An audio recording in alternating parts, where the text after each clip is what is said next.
In a burst of flames, Luke and Molly were gone. Maroney stood his ground as the explosions rocked around him. The flash launched shrapnel in all directions as the car frame failed. His legs buckled so he landed on his butt as a second explosion ignited. The remains of plastic flung towards Maroney but stopped in front him a white wall of mist and frost. The flames pulled down from every direction towards the white wall. Maroney's eyes followed the wall to Molly's hands. She was crying from fear and strain. She trembled as she looked at Maroney. "I can't hold it," she cried. The polyester of her dress melted and boiled across her back. With a flash, a large set of red to orange flames sprout like wings from Molly's back. Maroney was knocked back with the blast. He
The polyester of her dress melted and boiled across her shoulders. With a flash, a large set of red to orange flames sprout like wings from Molly's back. Maroney was knocked flat with the blast. He rolled to the end of the wall where he saw Luke's lifeless form. His eyes had to adjust to the blinding light.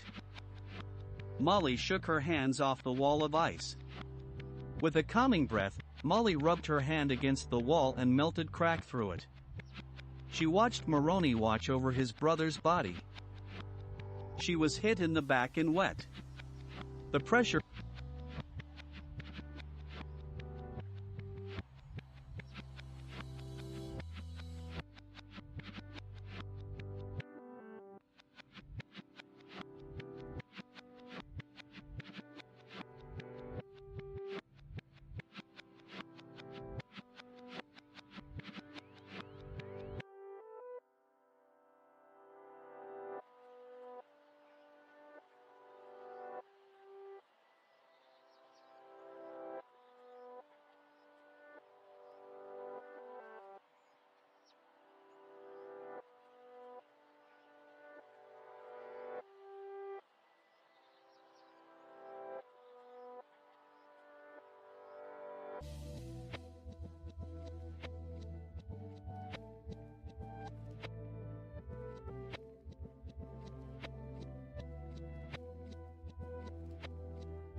she was hit in the back and wet.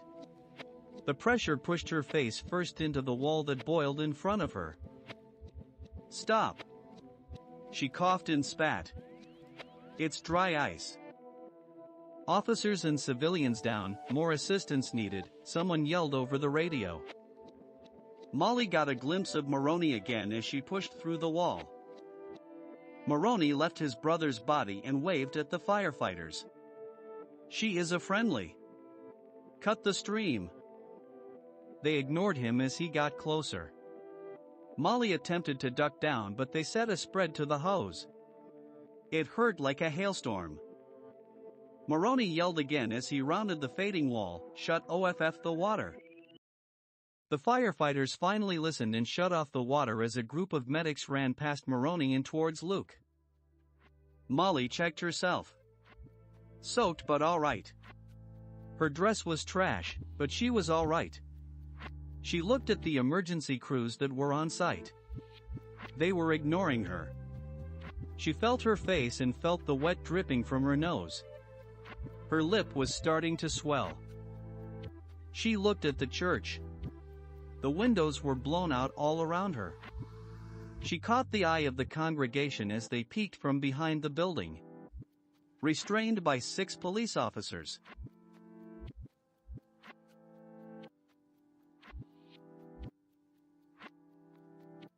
Molly buckled and sat with her back to her wall of ice. "Thank you," Maroney said as he sat down and faced her. "I would have been hit if you hadn't protected me." Molly took a quick glance down the wall as she saw the collection of shrapnel wedged in the ice. "So much for protecting people," Molly scoffed, wiping water and blood from her face. "Don't you need to be with your brother?" "There isn't anything I can do for Luke right now," Maroney said with an effort to be strong. Molly could hear the reminiscing tone of his comments. He made his choices.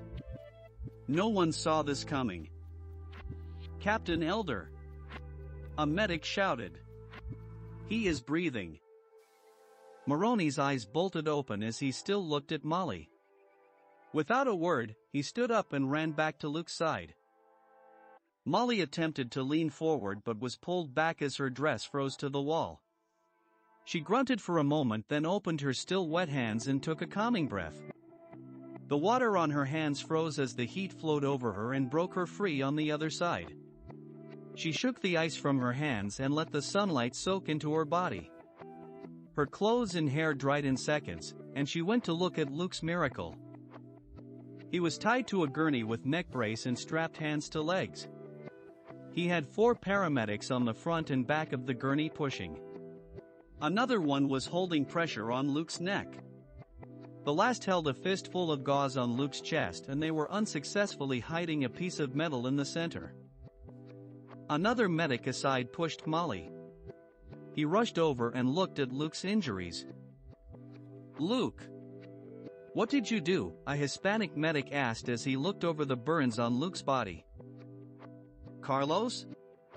Luke said weakly, "Is that you?" The medic looked at everyone around him. "Hey man, we are going to have to get you in the ambulance." "Please take your time," Luke coughed. "My skin hurts. You know, fire, booms, smoke, and spine." There was a joke there, but, ow. The medics shifted their bandages as Luke coughed. The gurney moved around the edge of the ice wall.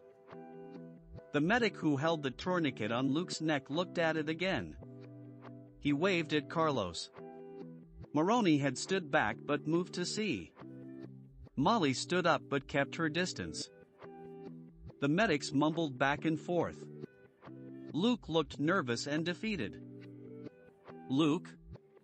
Carlos asked with concern. "Carlos?" Luke said with almost mocking tone.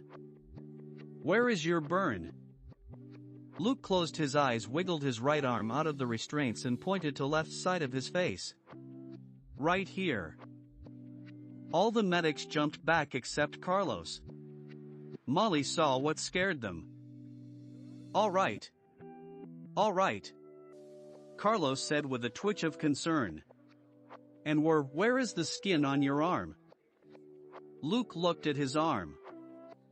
Well, shnikes, Luke said with disappointment. Molly could see the burnt flesh that stuffed off like a wet sock punched in the harness where his hand had been. Luke and everyone but the police officer who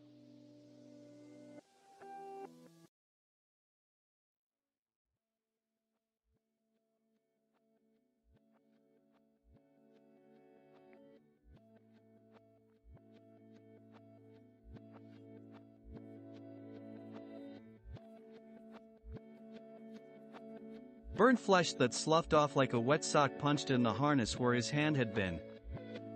Luke and everyone but the police officer who was releasing her stomach content was watching Luke's arm. It looked like it came from an anatomy study. The skin was gone except for a patch on his thumb and index. The muscle and tendons moved and twitched. Does it hurt?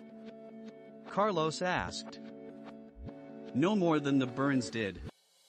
Mostly feels cold, Luke said. Molly inched closer while she kept the skin sleeve in her sight. It was obviously shrinking, but how or why Molly couldn't tell. We still need to get you in the ambulance, one of the medics said. Hold on now. Looks like it is growing back, Luke said pleasantly. Molly glanced back at Luke's arm and watched the skin growth quickly across the muscles and sinew. That last bit of skin regenerated on Luke's arm. At the same moment his previous skin disappeared. Molly could see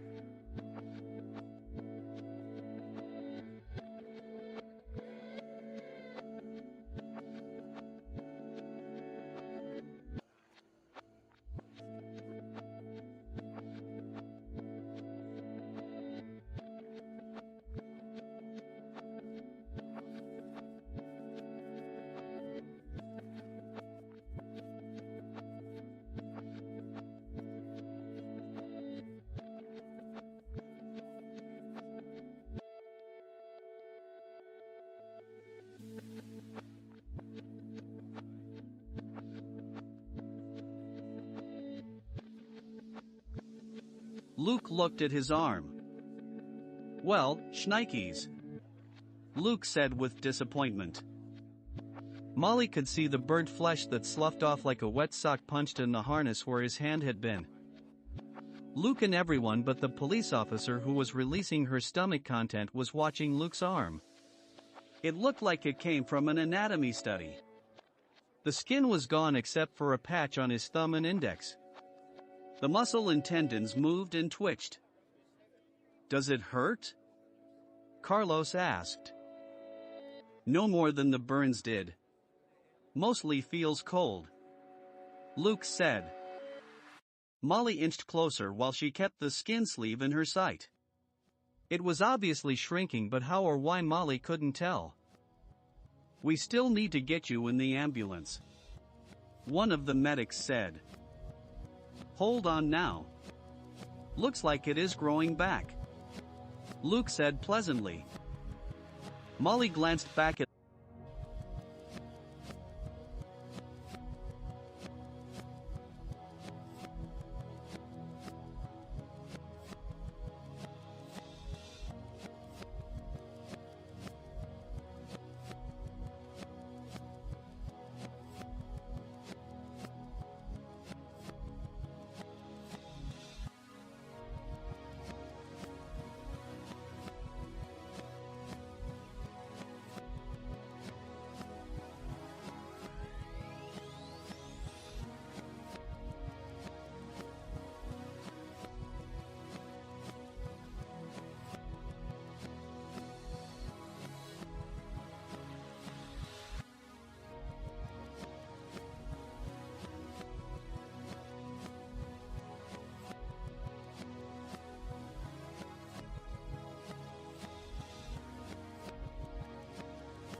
Molly glanced back at Luke's arm and watched the skin growth quickly across the muscles and sinew. That last bit of skin regenerated on Luke's arm. At the same moment his previous skin disappeared. See, all fixed, Luke said as he attempted to untie his other hand. Just get the shrapnel out of my liver. We should get a surgeon to remove anything. The medic above Luke's head answered. I'll try it, Luke said with strain. He lifted his right arm and closed his eyes. Carlos, can you untie my other hand? Carlos was looking at everyone else. Sure. Carlos untied Luke's other hand. The medic on Luke's chest moved away and stood still. Luke felt the jagged sheet of metal protruding from his ribs, found a decent amount of grip, pulled on it and screamed with no success. Can we take you to surgery now? A medic asked. Luke snorted and coughed. You don't have my permission yet, he said as he attempted to straighten the shrapnel and pull again. You do have permission to help pull this out, Luke said with exhaustion. The medic stood outside of Luke's range of vision and shook his head. We can't do that, the medic said as he motioned to the other team members to get to the ambulance. We need to get you to the hospital. Maroney stepped over. Luke, most of that is still in your back. Luke coughed again. Well, pull it out. Maroney moved to Luke's right side and grabbed a flat piece of steel pressed against Luke's burned back. He grabbed the metal with a wince and yanked it out. Luke screamed in pain, but it soon moved to relief. I think I am good now, Luke said with a labored breath. Where is she? Maroney pointed to Molly. She looked at everyone else and stepped forward. I am sorry, Don't worry about it, Luke said with a smile. He reached out his hand and smiled. Molly looked at it and shook his hand. Luke looked her in the eye and said, Guess everyone knows what we are. Molly smiled nervously as she felt her nose move back into place. Chapter 5. Who? Sergeant Simon asked her supervisor, who names their kid Moron? It's a Mormon name. Moroni Elder was a soldier with the 203 Infantry, sergeant major and then sniper for the last 6 years. Then he bails before time came to re-enlist. General Posts read. He flipped through the files on his desktop. Looks like he joined the police force in his hometown and stayed quiet till today. Why did Jack go to see him today? I can't say, neither should you, but Jack will see him. The computer shut down.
And Luke got home and said nothing as they sat down in separate chairs.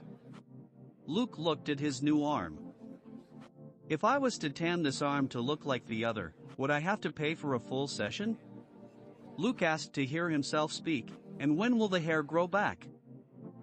Maroney smacked his lips. So, when did you get that bit of magic? I don't know. But good thing I have it, Luke said, waving his new hand at Maroney. Yes, about that, what else can you do? Maroney said, trying not to look at the hand. How did you know that man was listening to me? Luke squinted. X-ray vision? Maroney guessed. Bingo, Luke said, pointing at Moroni. His heartbeat changed, and he smiled when you started talking. Really? Moroni sighed. Since high school I have had the ability to see through things and people, he snorted. I figured I could use it for something but never wanted to work for it. Luke folded his arms and was now pinching around his new wrist. It is a focus thing. I can focus in and out of X-ray mode. Luke air quoted. I knew I could heal myself since I was a kid, but I just learned I was more awesome than repairing a few bruises and cuts. So, you've done that before? Moroni said as a statement. This, he said looking at his hour-old arm, never. I knew it had another trick though. Luke said as he leaned forward to stand up, I can heal other people, but how did you avoid getting hurt? How long does this take? Moroni cringed. Depends on the injury, I haven't timed it. Luke shrugged, I could heal you if you needed it. Do you have healing abilities? No, Moroni stated. The conversation was cut short by a knock at the door. Moroni and Luke stared at each other. Luke rolled over and squinted a bit towards the wall. You want to guess who's here? Luke asked with a smirk. Can you see that far? Moroni asked. Luke pushed up. No, can't see too clearly through the walls. Must be the lead paint. Luke started walking to the door. As he opened the door, he saw Molly retreat down the walkway. Hello, Sister Smith. Luke said to Molly's surprise. She turned around and stood still. I just wanted to see how you were doing, she said quietly. She didn't look Luke in the eye, she was focused on his new arm. We are okay. Luke said. That's good, Molly said sheepishly. You want to come in? Luke suggested. That's okay. Molly replied. Come on. Luke opened the door and beckoned with a bow. We have a lot to talk about.